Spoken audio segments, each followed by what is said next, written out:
the Baen Free Radio Hour.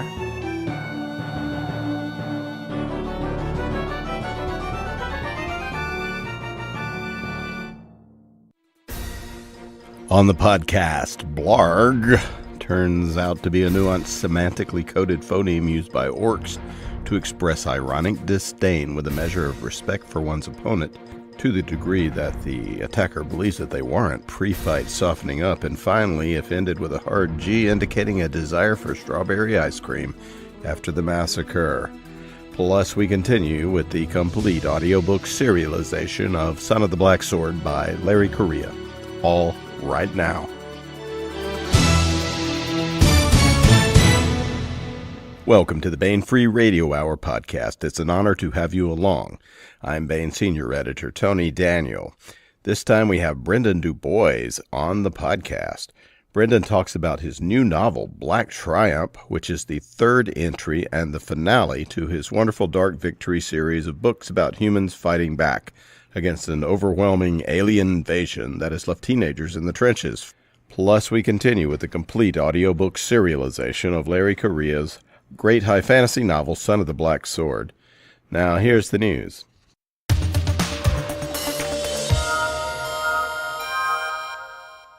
What a great month for new releases from Baen. Happy October. Uncompromising Honor is finally here.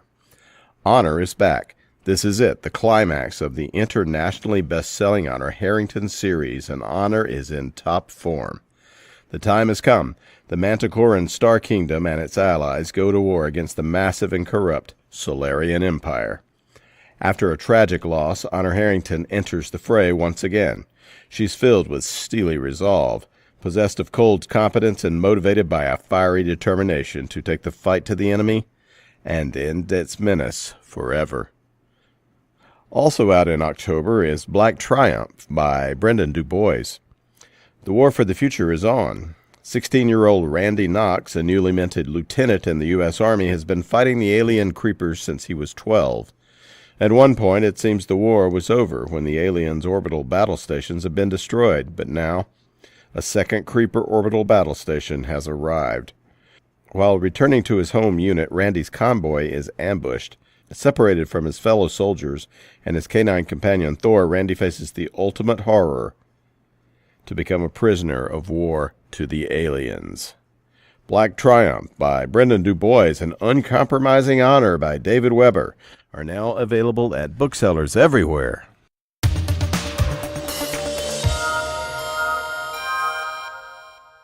Want to welcome Brendan DuBois to the podcast again. Hey, Brendan, how's it going?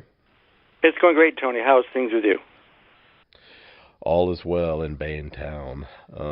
We're drying off from the Florence rains, actually, but all is well. Brendan DuBois is the award-winning author of, I don't know, I'm thinking it's nearing 50 or over 50 novels, something like that. It's not that much. 22. Not that much. 22. Sure. 22. That's still a lot, half that. And more than 120 short stories. His short stories have twice won him the Seamus Award for the Private Eye Writers of America, and have also earned him 3 Edgar nominations. He's recently collaborated with New York Times bestselling author James Patterson on some novellas for those bookshots, among other things. Brendan lives in New Hampshire. He's a former Jeopardy champion. I think he celebrated some anniversary of winning that show. And very cool. And you also won the Chase, that game show, as well. Yeah, and like a year later, they canceled the Chase. I think they were embarrassed that someone beat their trivia expert, but that's just my opinion. They were lucky to have had you. So, it was a lot of fun. Yeah.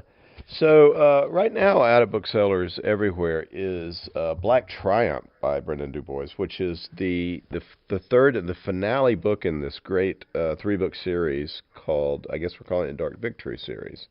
That's correct. The first novel is Dark Victory, the second is Red Vengeance, and the third is Black Triumph. So this is kind of a genre novel, I mean a subgenre novel of the alien resistance. Can you sort of set up the milieu and where we are in the beginning and where we've come to in Black Triumph, maybe? Sure. The first book, Dark Victory, sort of sets the scene. It's 10 years after aliens have invaded the Earth. You know, I take the common trope of an alien invasion and I played with it some more, thinking most alien invasion books or novels or screenplays take place right after the alien invasion, and mine takes place 10 years later, after most of the adults have been killed off. So it's up to teenagers to maintain the fight. When the aliens invaded, they pretty much knocked us back to a 19th century level of technology. There's no more electronics, there's no more aircraft, there's no more nuclear weapons. It's pretty much steam and telegraph, and we've been fighting the aliens since they invaded. Book 1, Dark Victory, sort of set the scene. Second one, Red Vengeance, sort of takes the battle and shows you more of a grunt side view. And the third one, Black Triumph, I wrap it all up by sort of answering the main question in the first two books is, why are the aliens here? The question's always been, if aliens have the technology to do interstellar travel, what's the point of coming to Earth? They would already have the technology and the necessities that they would need to come here for resources. So there has to be an alternate reason, and in Black Triumph, that reason is finally revealed. Yeah, it's really cool. And the idea of like the inscrutable aliens, like we're fighting them, but we don't understand them yet, is throughout the book, which makes them even scarier in a way. Yeah, and then, and sometimes they do something that doesn't make sense, and it's sort of a constant joke. Well, what do you expect? The aliens. There's no real rhyme or reason as to why they're attacking. They will ignore some sectors of the country while focusing on others. And as one character said in the very first novel, Dark Victory, listen, if their purpose was to exterminate humanity, they could have done it by, dropping a sort of genetically modified plague that would kill every human being on Earth. So why are they here and why are they fighting? What's the purpose? And again, in Black Triumph, that purpose is revealed. Yeah, it's a great puzzle throughout, and it's a really cool solution as well. So tell us about Randy. Our main character, and the narrator. These are first-person novels. He really grows over the course of the series. Yeah, I like to think he does. When the first book starts... Physically. Yeah, physically, more ways than one. He's a 16-year-old kid, but he's also a sergeant in the U.S. Army. Like I said before, most adults have died off because they died as the war kicked off. So it's up to the teenagers to keep the battle going. And he is assigned a canine unit, Thor, who's a Belgian Malinois, who has been trained to sort of sniff out the aliens and find them. And as the book opens up, he's a typical ground-eyed grunt, just facing the war.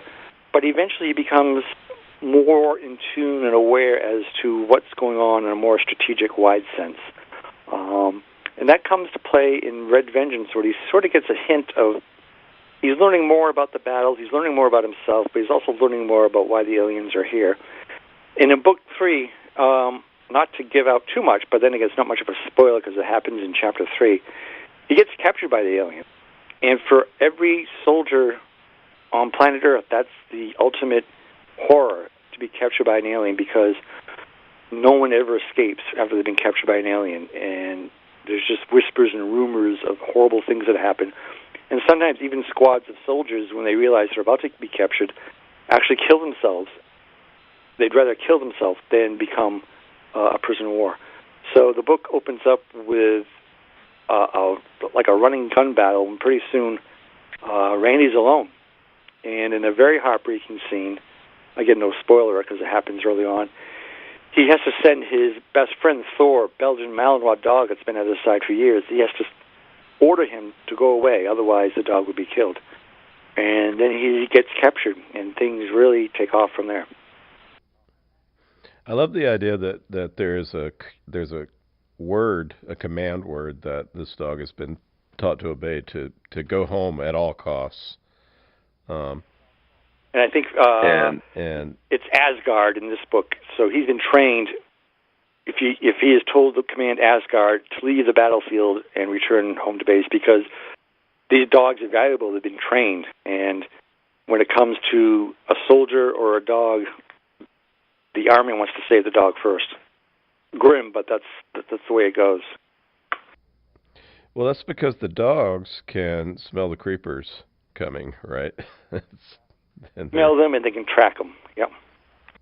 And the way that Randy kills what Randy's good at is killing creepers. I mean, there's not many people that are better at it than he is, and even though he has a hard time at it because it's damn hard to kill them. But how is it that you kill a creeper, and what are the creepers? Just as a menace, what do they have? The creepers have come to Earth. They have what is known as an orbital battle station, sort of like their home base, which is orbiting Earth.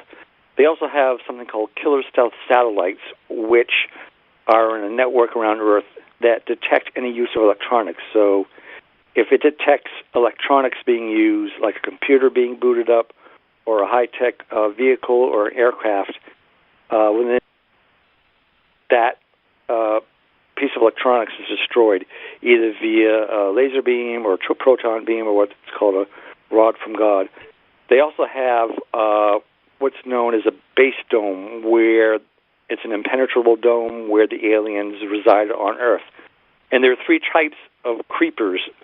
There's the transport, which transports supplies or prisoners or artifacts that the aliens want to look at. There's the research, which is sort of a scientific inquiry alien that examines things.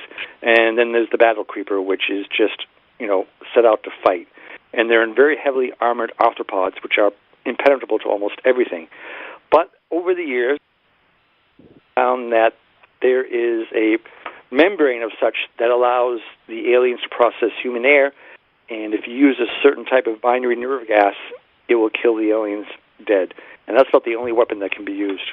What is the weapon that delivers it? It's like an elephant gun kind of thing, M10. Or a 50 millimeter round that explodes in a certain proximity to the aliens and produces a cloud of nerve gas. And you got to aim it right so that the alien sort of walks into it or it explodes next to it. And the aliens are very sharp. They have laser beams, and they also have basically a type of flamethrower that they use to counterattack humans that are going after them. Yeah. The aliens can be killed by nuclear bombs. The problem is, how do you transport a nuclear bomb if you can't use a missile, can't use a truck, can't use an aircraft, because they all have electronics. Yeah, you actually deal with that problem in a short story we have up at the Bain website right now, which is a great little short story. Yeah, it's called Love in the Time of Interstellar War. What happened is that the Russians, bless them, being the tough critters they are, determined one way to kill the aliens in their base domes is to bring in a nuclear device right up next to it. But the only way you can do that is to separate it into components and then have humans crawl 2 to 3 days until they get next to the dome, quickly reassemble it, and then set it off. The downside is the only way you set it off is by a human pulling a switch, because any electronic device, of course, would be sensed. So it's basically a suicide mission. But Russians being the Russians, they have used that to success to destroy the alien home bases on Earth. Yeah, and these domes are really creepy as well. Just like imagine a geodesic dome without all the hatchwork. It's just a blue-gray, impenetrable dome, and occasionally the side of the dome will dilate open, and the aliens will crawl out. And one of the creepy parts about the third book, Black Triumph, is that for the first time, the readers will get a view inside of what an alien creeper dome looks like. He's sort of brought in there as a prisoner. And what I liked about, and I will not give a spoiler here, so let's just say he's very surprised when he gets into the dome and finds out what's there. Yeah, it's and not to give too much of a spoiler, but it is rather. It reminded me a little bit of the Martin Sheen character in Apocalypse Now going downriver to Cambodia when he's. I like that. That's an excellent analogy. Yeah. When he's like entering into Mr. Kurtz's domain, things get weird and difficult and horrific, and the aliens have various technology that they have they cut people up with laser weapons. They also just whack them with the legs on these things. Yeah. They have the ability to, again, we don't want to talk too much about it, but I mean, the book is about Randy's encounter with the creepers and people who have had a long relationship with the creepers, because we find out that there have been some. They have the ability to transport folks by a sort of like transporter beam, short distances, at least interstellar-wise. Yeah. So there are some humans who have been involved with these creatures, and they sort of understand what they're up to. Maybe not entirely. One of them is the girl he encounters. The one thing I wanted to say about her was just the amazing image that I have of her. She's in space, and she's been hamstrung in a particularly gruesome way. And she's been a prisoner of the aliens for 10 years. And in fact, just a minor spoiler, she was with the U.S. Army's language school over in, I think it's Monterey or Presidio, and she sort of was volunteered to try to make contact with aliens, try to learn the language, and sort of find out what's going on. And by God, that's what she's been doing for 10 years. And she sort of explains to Randy why they're here, what's their purpose, but she also has a fair number of secrets that she's keeping as well. But the one great thing about Randy, and the one great thing about Brendan DuBois' characters in general, is that they're kind of Jack Reacher types. They just won't stop at whatever their duty is, right? And Randy is not having any. Loyal, and they really are committed to duty, and sometimes they can be, for lack of a better word, a wise ass. And they want to get the job done, and they will broke no one who gets in their way. And they are focused like that. They got to get the job done. Yeah. And Randy has become. He was a little bit more demure in the first book because he was 14 or 16, and he's going to high school, and he was just a grunt. And in Black Triumph, he gets his promotion. He becomes an officer. And if anybody deserves to lead people, it's Randy at this point, right?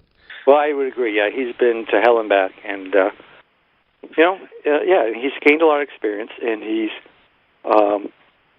led both men and women into combat. And I like to think of him as a pretty good leader. I've had a couple of military people, ex-military people, who read the works and said, "Yeah, he's a guy you'd want to share a foxhole with." Someone to have your back. Yeah, and he just never gives up. And he also knows the difference between an insane stand and a tough stand that you might lose. Right. Yes, exactly. Yeah. So he's a really cool character. The Serena and Buddy from the previous books, we see them briefly. But they're not a huge part of the story. No, they're not. Basically, because a lot of the story does not involve them. In fact, they're traveling as most of this takes place. But yeah, fortunately, they don't. What? Which leaves Randy to open up to. Not that Randy is going to. The last thing on his mind right now is falling in love with anybody, even though he's. But he does have the possibility of a few attraction interests at least. Because he's 16, 17. He's looking, he's looking forward to life, and he gets through some very crazy times, and Yeah, and waiting back home for him is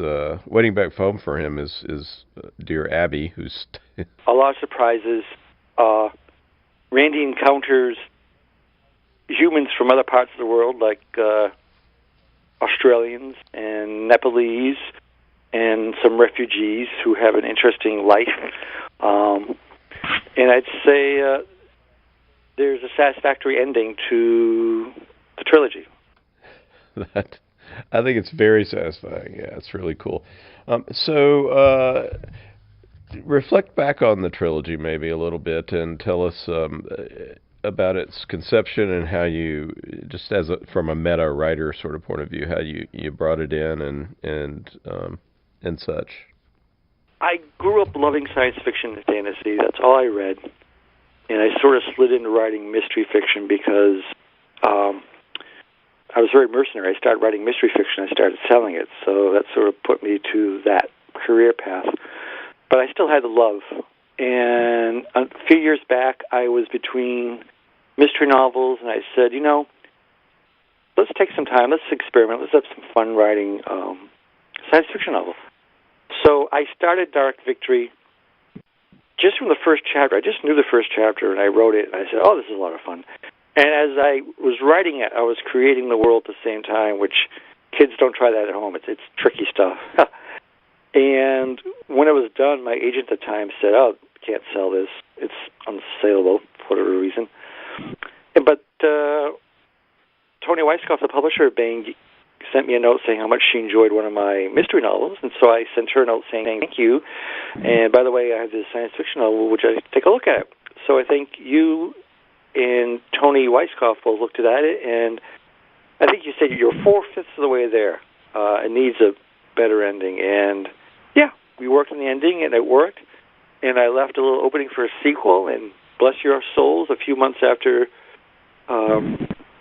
it was published, you guys said, you're interested in doing a sequel? And, of course, it took like a second or two to say yes, and that's where we went.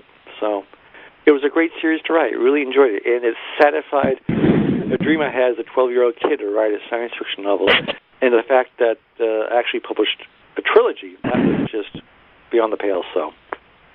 Yeah, cool. Well, we hope that won't be the last science fiction we get out of you. But tell us a little bit about this power shot thing that you've been doing with Patterson and how that works. We had done 3, which have already been published, and then we were working on an outline for a 4th, and he said, would you like to make this into a full-length novel? And, of course, I said yes. And then when that one was finished, I asked him, would you like to do another one? And he said yes. So we have 2 full-length novels coming out next March. The first one is called The First Lady, and the second one is called The Cornwalls Are Missing, and they're both full-length novels that I've co-authored with James Patterson, and probably the most extraordinary writing experience I've had in my life. I learned a lot working with him. And last weekend, I finished the first draft of the 3rd full-length novel I'm working with him on, which does not have a title yet. And I hope to get that to him in a couple of weeks. And then I hope we can play again. Working with James Patterson, you're on a high wire because you're working with someone who's, one of the most popular authors on the planet, and you've got to step up your game to keep up with him and to make him happy with your work. So I recommend it highly. Well, it sounds like it's been super positive. Oh, it's been great. It's been a joy working with him. Every minute has been fun. It really has. Well, I mean, speaking as an outsider, I think he's damn lucky to have worked with you, especially with your amazing mystery chops and your. I think you're one of the best short story writers around. Period. So, just a little chocolate kisses sent your way from me. So. Well, I do love it. I do love the short story form. I really do. Can't explain it, but yeah, I really enjoy it. Now, I hear that you wrote something for the new Man-Kzin collection that's coming out in the spring from Baen. Boy, talked about what a thrill a minute that was. One of my science fiction heroes started reading in the field was Larry Niven. And I read all of his, known Earth series, known space series. I apologize. Known space books and short stories. Loved the universe he created, including the Kzin and their wars. Kzin jump first and fight second. And then last year, Tony came to me and said, Tony Weisskopf said, would you be interested in authoring a short story for one of the Man-Kzin short story anthologies? And to go from being a fan of Larry Niven's work to actually having the opportunity to write in his universe, I mean, damn, they made my little 12-year-old heart just explode. It was, talk about closing the circle. It was extraordinary. So much fun. So much fun. Yeah, it is going to be out, I believe it's a March or April book next year, maybe April. And I heard this is not set in stone, but I think we're going to anchor it. That is, put your story as the ending piece to sort of be the denouement story in the anthology, which is usually in an anthology you want to put like one of your great pieces at the end to end on a high note. And by the way, Christopher Rocchio and I did that in our anthology, Star Destroyers, I believe, with the DuBois story, didn't we? Oh yes, we did. Yeah, you're absolutely right. Yeah, that was a fun story. Oh, I love writing that story. You guys come up with great anthologies idea, and I'm always happy that you invite me to play. Yeah, that was a cool story about a generation ship where the port and starboard went to war with each other. Yeah, the port and starboard went to war, and they fight over scientific resources, and we'll leave it at that. That's a nice little surprise at the end, yeah. So, out now is Black Triumph, which is the third book in the Dark Victory series and the finale, and it sums it all up, and it's a great adventure read by Brendan DuBois. At booksellers everywhere. Brendan, thank you so much for talking with us about this final book in a great series. Well, thank you, Tony, and the other Tony, for making a 12-year-old kid's dream come true of being a published science fiction author. It was a lot of fun, and I look forward to working with the two Tonys again soon.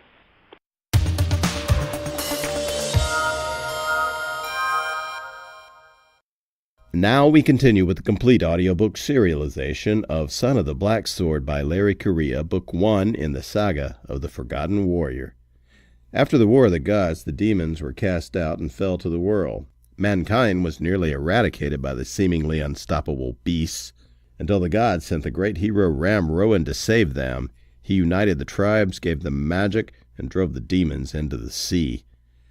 But as centuries passed, the descendants of the great hero grew in number and power. They became tyrannical and cruel, and their religion nothing but an excuse for greed. The people rose up, and the surviving royalty and their priests were made casteless, condemned to live as untouchables. The age of law had begun. Ashok Vidal has been chosen by a powerful ancient weapon to be its bearer. He is a protector, a member of an ancient military order of roving law enforcers. No one is more merciless in rooting out those who secretly practice the old ways as Ashok. But Ashok isn't who he thinks he is. And when he finds himself on the wrong side of the law, the consequences lead to rebellion, war, and perhaps transformation. Now here is the latest entry in Larry Correia's Son of the Black Sword. A few minutes passed. There was a single chair in the hall. The order was supposed to be above petty house politics and devoted entirely to the rule of law. They kept an office here only as a demonstration of that fact, and they kept that office humble in an attempt to keep their power from going to their heads. The chairs weren't even padded. If they had guests, then a slave would bring in a cushion. After weeks in the saddle, he wouldn't have minded that minor comfort. So Ashok remained standing. He was so tired that he probably could have slept standing up. He'd done it before. The door opened and the slave came out. "The master will see you now," she said, keeping her eyes averted. Slaves were usually born of the worker or warrior castes, dishonored, demoted, and sold for some reason or other. but still needed to perform the necessary tasks that were above the filthy, untouchable casteless, like tending to the needs of an honored hero suffering from disease. "You may go," Ashok told her as he entered. The curtains were mostly closed. The room was far too warm. It took a moment for his eyes to adjust to the dim light. There was someone on the bed. He almost didn't recognize the skeletal figure propped up on a pile of pillows because he had lost so much weight. Mindarin was a shadow of himself. "Lord Protector." "Ashok." Mindarin opened his eyes. Despite his haggard appearance, at least they were as clear and focused as ever. "I knew you'd come, lad." "I'm here to serve." "As always, for that has been your life, to serve without question." "Never to question." His words were slurred and clumsy. It was an unjust fate for the one who had been their most eloquent defender. Mindarin had accomplished more with his words than with the sword, because, in his case, they had been equally sharp. To hear him now made Ashok's chest ache. "I knew that if I lived long enough for you to return, then this meeting was meant to be." The dying man wheezed. "Oh, how I wish I could be as pure in my devotion to the law as you've been." Ashok knelt next to the bed. "I am nothing more than what you made me." "No. You were the creation of another. The Order merely gave you purpose. You are a sense of duty made flesh. You are the living avatar of the law. You were a blank canvas, and on it was writ devotion. You were the perfect student because you were designed to be. It is easy to be the ideal protector when you have no choice in the matter." Mindarin gave a raspy laugh. "I suppose we are all slaves in some way." That made no sense. Perhaps the master's mind wasn't as clear as he'd first thought. "I was obligated to serve by my house, but I took the oath willingly, and it is the best thing I've done." Mindarin took a deep breath, as if preparing himself for a great labor. Ashok could tell that he was calling upon the strength of the heart. When that borrowed energy was gone, the resulting strain would probably finish him off. "Please rest. There's no need." "I must." When Mindarin spoke again, his words were stronger, far more forceful. Here again, this was the man Ashok had known. "When I was struck down and knew I was dying, I had to make a difficult decision. Summoning you here was one of the hardest things I've done. I realize cleaning the stain from my own conscience is no reason to condemn you. So now I offer you a choice, Ashok. On one hand, I can remain silent and you will continue to live your life. I offer you my place as master, or you may return to your house with honor." It was as Devadas had predicted. The choice he'd been dreading, to retire in glory or continue to serve the Order. "I'll do whatever you ask of me." "You speak too quickly. That isn't the choice. I'm offering your life, however you wish to live it, or the truth. Leave things alone, retain the lie, and do with the rest of your days whatever you desire. But the truth will ruin you. It will change everything." Uncertainty was an unfamiliar feeling. Mindarin reached out one shaking hand and laid it on Ashok's cheek. His skin was dry and thin as paper. "I have summoned you because I am selfish. I have failed the law and failed you. My conscience isn't clean." Ashok was no stranger to death, but right now he felt ill. "What would you have me do, so you may die in peace?" Offering you this choice is enough. In that drawer is a message. It is the reason you are without fear. It is a secret known only to myself and Master Ratul before me." It had been years since he'd heard that name spoken aloud by another protector. Just thinking of the former Lord Protector filled Ashok with disgust. His secrets should remain hidden. Ratul worshipped the Forgotten while he pretended devotion to the Order. I'm ashamed he's the one I gave the oath to. He was a lawbreaker and a traitor. Yet he was also my dearest friend, and his beliefs saved your life. Before he fled to join the heretics, he told me what the heart of Ramrowan revealed you to be.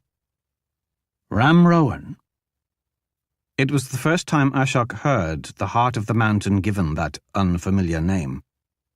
I know who I am. I know my place. Good. That is how it should be. If you wish to continue living, burn the letter and never think on this moment again." Ashok was silent for a long time. What manner of lie? "One that will cause no further harm. And I kept your secret for the same selfish reasons Ratul did. You have been our greatest instrument of justice. This order is stronger than we have been in generations. We are respected, honored, even feared, and it is a result of the legend you have created with that mighty sword. If you wish to know what Ratul saw in the heart, read it. Then do as you see fit." Ashok stood up, went to the writing desk and opened the drawer. The only thing inside was a sealed letter. "It's coded. If you wish, I will give you the cipher, but remember, sometimes lies are for our own protection. This is your choice. Do not make it lightly, Ashok."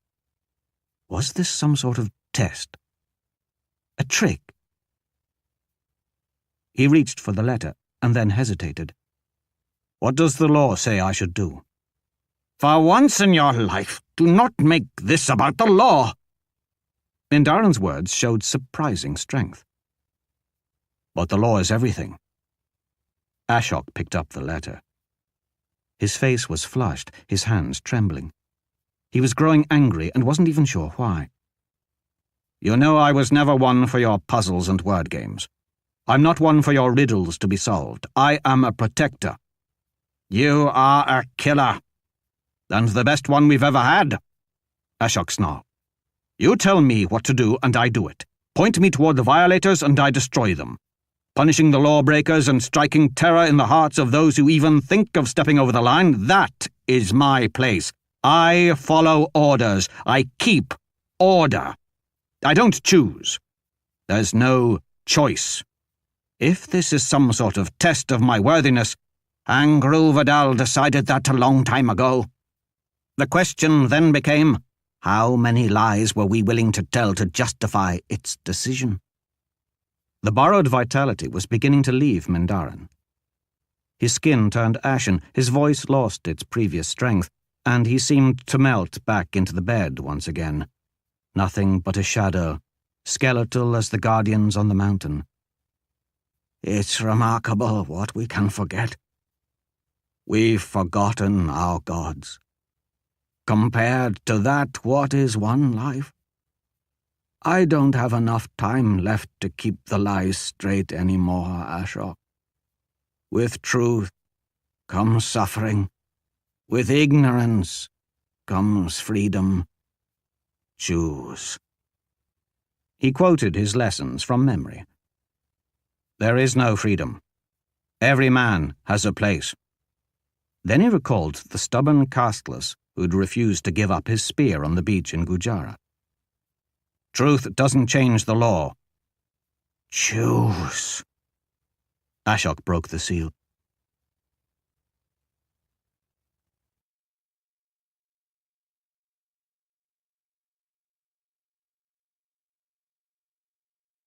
Chapter 8.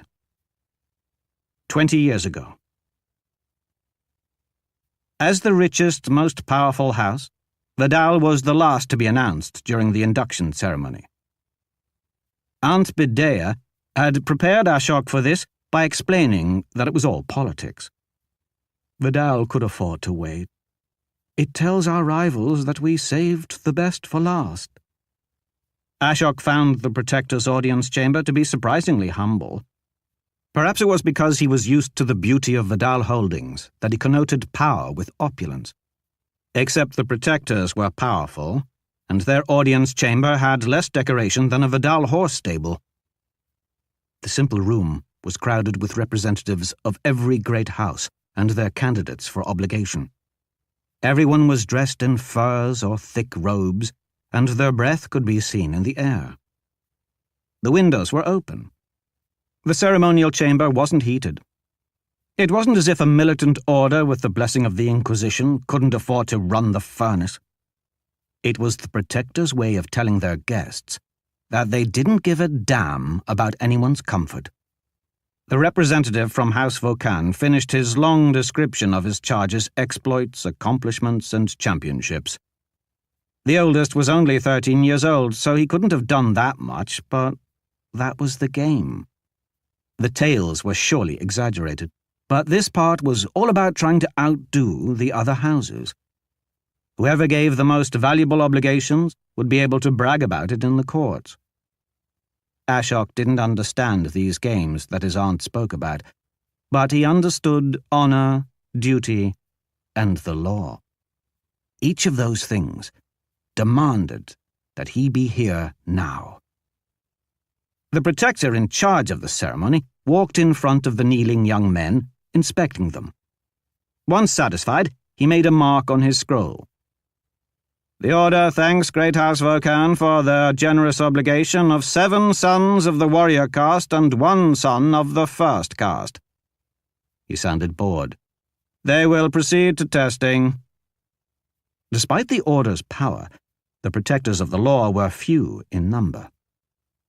A single master was presiding.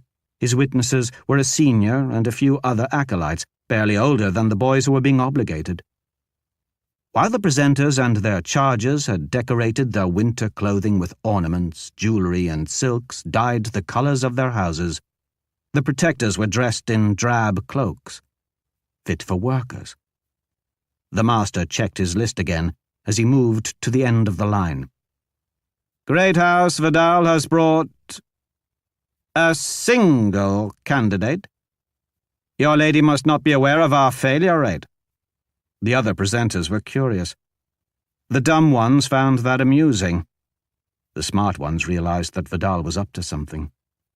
The master stopped before the small Vidal contingent.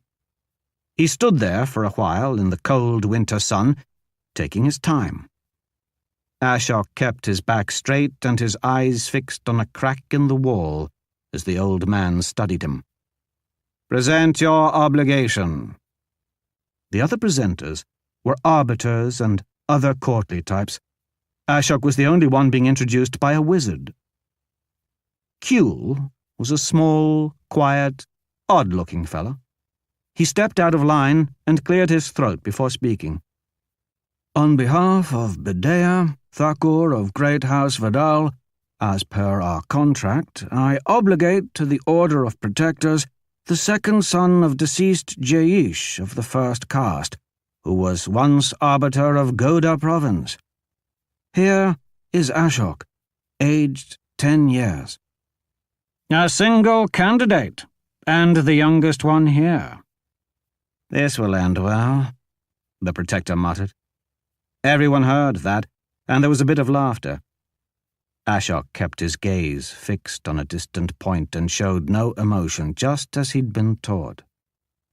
What are his accomplishments? The other candidates had gotten long litanies of achievements. Ashok's was brief. He is the chosen bearer of mighty Angruvidal. Kuehl finished his pronouncement and returned to his place in line. The snickering died. Nervous whispers immediately rose among the other house's presenters.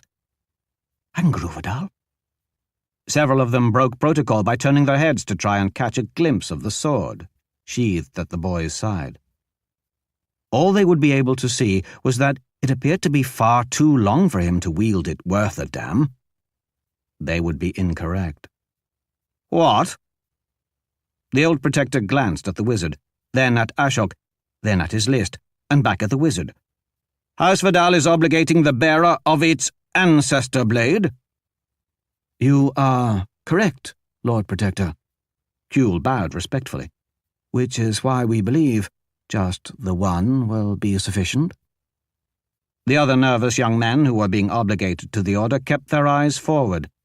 Ashok remained kneeling, motionless as the rest. He had been instructed not to move until told to move, nor to speak unless spoken to. He was mostly motionless, except for the shivering. That couldn't be controlled. The headquarters of the Protector Order, like most important things, was in the capital, but its training program was in the barren mountains of the Devacula. So all of the boys from the warmer northern houses were having a difficult time. The annual ceremony was held during the winter, probably because any children who died along the hard journey through the passes saved the Protectors the effort of having to weed out the weak later. The Protector's mood changed from bored to angry very quickly. He'd probably had some small speech prepared, but it had been forgotten once he'd learned someone had brought something so deadly into his castle. "The ceremony is concluded. The presenters will be escorted out. The obligated will be shown to their quarters. Except for the Vidal delegation. You stay here." The other houses complied, the boys looking nervous or happy to have made it this far, while their political masters seemed frustrated or curious by this new development. The senior ushered everyone else out, and soon it was only the master, the wizard, and Ashok who remained in the giant, freezing room. "What is Vidal playing at, wizard?" Kuehl smiled, showing his oddly pointed teeth. "There is no game here, Lord Protector, merely a demonstration of our house's extreme devotion to the law. All of the details are in the contract which was presented to your representatives in the capital. It has already been approved by the judges. All that remains is for you to accept the obligation of this child as acceptable. All that we have asked in return is that should Ashok perish, the sword be returned to its rightful house so that it may choose a new bearer." "Stand up!" the Protector shouted. Ashok leapt to his feet. The Protector circled him, eyeing the sword sheathed on his belt. The handle and guard were dark and unremarkable. "Draw the sword!" He did as he was told. 3 feet of black steel was freed from the leather, and Gruvidal wanted to know who it was supposed to cut. "No one yet. Be still." When the sword came out, his shivering ceased. He held it out with one hand, horizontal to the floor, careful not to take up any sort of fighting stance so that Angruvidal would not get the wrong idea. Angruvidal was shaped like a typical sword of House Vidal. Most likely, they were based on it. Unlike most swords in Locke, Angruvidal was straight, not curved in any way. It was double-edged, sharp enough on either side to effortlessly lop off a man's arm. The grip was long enough for two-hand use. Though the pommel, grip, and guards didn't give off the same eye-searing glow as the blade itself, they weren't separate pieces, but seemed to have grown organically from the whole. For something so valuable, there was absolutely no ornamentation to it at all. Not that there was any way to decorate Angruvidal, since it was made out of a material that couldn't even be scratched. Most people were afraid to come too close to the blade because they'd heard the stories, but not the Protector. He loomed over Ashok and demanded, "Hold it up toward the lantern so I can see." Ashok did so, and they both watched it devour the flickering light. "It is truly one of the most dangerous things in the entire world," Kuehl warned. "It burns the eye to look directly at it." the Protector whispered as he stared into the blade. "It is said that a warrior with one of these can break an army by himself. History has repeatedly demonstrated that to be true." Kuehl had hunkered back down into his coat to hide from the chill, nearly disappearing until only his tiny black eyes poked out over the fur. "It can slay demons as if they are normal flesh and bone. Lawbreakers will tremble before its wrath. Imagine what the Order could do with such a tool. And now it is yours to direct, for the good of the law, of course." The Protector hadn't realized that he'd been drawn in until his breath was steaming on the sword. He was so close that Ashok could remove the top of his head with the flick of a wrist. A man could lose himself staring into that abyss. He stepped back. "Sheathe it, now." And Gruvadal felt disappointed at being put away. The other Protectors had returned from shooing out the presenters. They were watching as well, seemingly just as fascinated as their master. "Is it true?" the senior asked. "It's the real thing, and it didn't take his life for daring to pull it, so we can assume this is no fraud," the master said. "Imagine what we could accomplish with a bearer in our ranks," the senior said. "Answer my questions carefully, boy. Answer them as if your life depends on it, because it truly does." "Yes, Lord Protector," Ashok said. "Your house has given you to us. Do you willingly give your life over to the Order?" He hadn't asked that to the others. Except the others didn't possess an ancient device capable of destroying them all. "Yes, Lord Protector." "You will follow your instructions without question?" "I will." "You will do exactly as I say?" "I am Ratul, 25-year master. This is Mandarin, 18-year senior. If I am indisposed or dead, you will answer to him. Now, keep your sword sheathed and remove it from your person." Ashok unbuckled his sword belt. The Protector stuck out his hand. "Give it to me." "Master," one of the acolytes warned, "it will destroy you." "According to tradition, only if I should try to wield it." The old Protector took hold of the belt strap. The sword hung there, leather creaking as he held it at arm's length. Ashok could tell the sword wasn't offended. Ratul addressed the sword with far more respect than he had given any of the representatives of the great houses. "We mean no disrespect, Gruvadal. First, the law must be upheld." Then he passed the sword to the senior, Mandarin, who took it without hesitation, though he was careful not to touch the sword itself. Kuehl looked on as if this was all mildly amusing. The master roughly put his hands on both sides of Ashok's face. The boy flinched, but the Protector dragged him over and forced Ashok's eyes open with his thumbs. He stared through Ashok's eyes, and there was a terrible pain inside his head. Ashok didn't flinch. "I thought so." The Protector let go, and the pain subsided. "There is magic in this boy." "Some," Kuehl agreed. "What have you done to him, wizard?" "As a child, Ashok suffered a terrible accident. A fire in the middle of the night, and his family perished. He alone survived, but was found in the ruins of their home, with heart, mind, and body broken. Since he was of the first caste, our Thakur had me put him back together. Good thing, too, since he was later chosen by the sword. No illegal magic was used in the healing, I can assure you. My notes about his treatment are available to Inquisition auditors if you would like them examined." "I do not trust you." Kuehl may have shrugged. It was difficult to tell beneath the thick coat. "Then you must ask yourself, Lord Protector, does your order want access to the sword or not?" The master folded his arms, seemingly deep in thought, staring at Ashok. Not having his sword at his side was unnerving, so Ashok found the crack in the wall and fixed his attention on that again. The mere presence of such a device within the Order will deter lawbreakers, Mindarin said, still carefully holding the sword as if it were a serpent that might bite him. I believe it to be worth the risk. I will accept responsibility for this one. Ratul nodded slowly. Very well. If Ashok cannot be controlled, you're the one that has to try and kill him.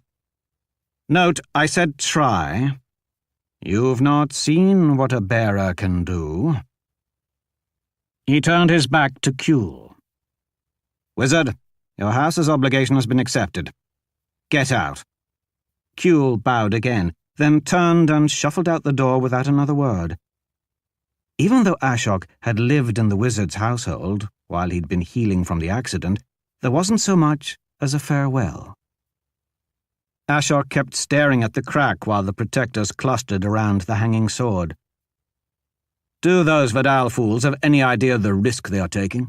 Are their heads crammed so far up their own asses that they think being the talk of the capital is worth losing their house? Ratul mused. Maybe a great house is really that devoted to upholding the law. They all laughed. It was almost as if he had been forgotten entirely. Ashok was temporarily thankful, but that moment passed and Ratul returned his attention to him.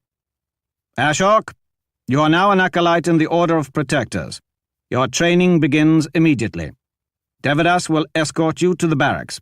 That will be all. One of the acolytes stepped forward. This way. Though he was not that much older than Ashok, he already carried himself like a protector, and to Ashok's inexperienced eye, appeared to be nearly as dangerous as the others. The other newly obligated had all been armed. Ashok looked to Mindarin, and then to his sword, hanging there, creaking against the leather. May I have my sword back now? No, Ratul answered. Why? Ratul frowned, then nodded at one of the older acolytes. That one stepped forward and struck Ashok in the face. The force snapped his head back on his neck and sent him crushing hard into the floor. Blood came rolling out of his nose, and he could taste it on his lip. Ashok could feel Angruvidal's desire to help. No. He had made a mistake. Ratul's actions had been correct.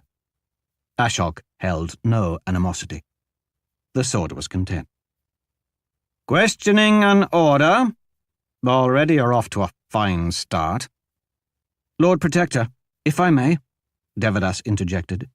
This one isn't like the others. That sword is more than a weapon to him. Part of his fire is inside it forever. To a bearer, losing his blade is worse than one of us losing an arm. Ashok wiped the blood from his lip, got up and stood at attention. Devadas was correct. He couldn't even remember a time before the sword. You would know of such things. What did your father do after he was deprived of his ancestor blade? He slowly went mad, until he flung himself into the sea to be devoured by demons, Lord Protector. Devadas answered. Seems reasonable. So, Ashok, I'll grant an answer to your question as to why you cannot have your sword. Our program does not test 50 generations of a house. It does not test the strength of your ancestors. It tests you, and you alone. You will survive or perish on your own merits, not by the memories within your sword. You will have no advantage over your brother.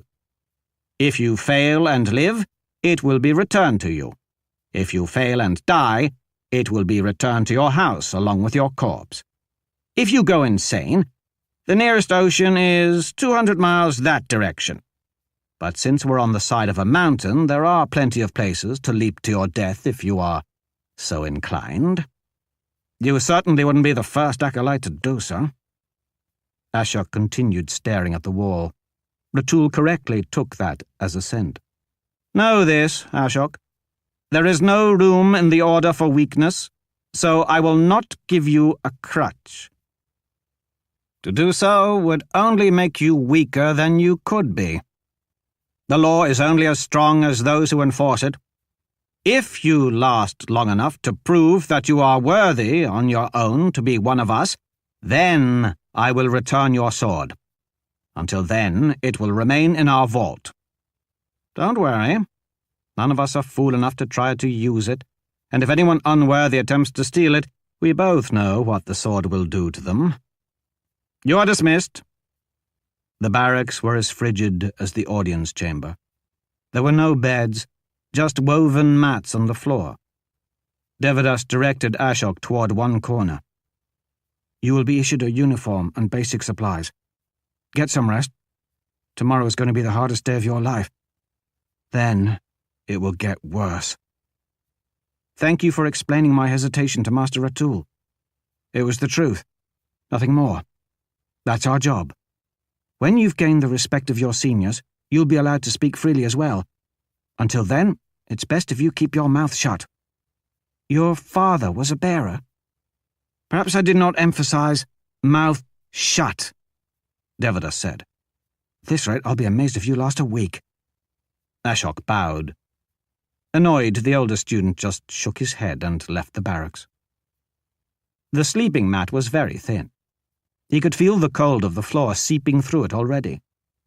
It was going to be miserable to sleep on. Kuehl had warned him that the protectors thrived on discomfort, but knowing something and experiencing it were two separate things. With the sword, he could do anything. Without it, he was only human. His devotion to the law would have to carry him through. Ashok realized the barracks were too quiet. The other newly obligated acolytes were all staring at him. He studied their faces. Already they knew he wasn't like them. He would never be like them.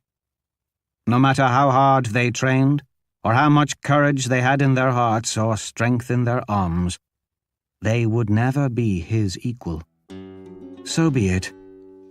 The law said that every man had a place. His house had declared his place to be here. He stared back at the others. They were doing their best to hide their doubts and fears, but Ashok didn't need to hide what he did not possess. They didn't know what they were yet. He knew exactly what he was. Rest, brothers. Tomorrow we demonstrate our conviction to the law. He sat back on his uncomfortable mat, knowing that he would show Master Ratul that he was worthy, and get his sword, and the rest of himself, back. While the others tossed and turned, longing for home or having nightmares, Ashok had no trouble sleeping at all.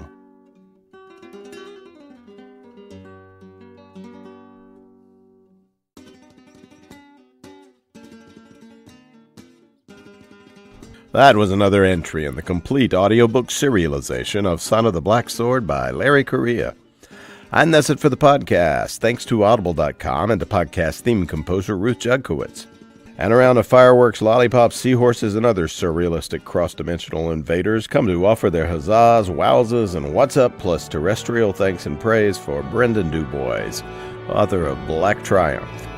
Please join us next time here at the hammering heart of science fiction and fantasy, and keep reaching for the stars.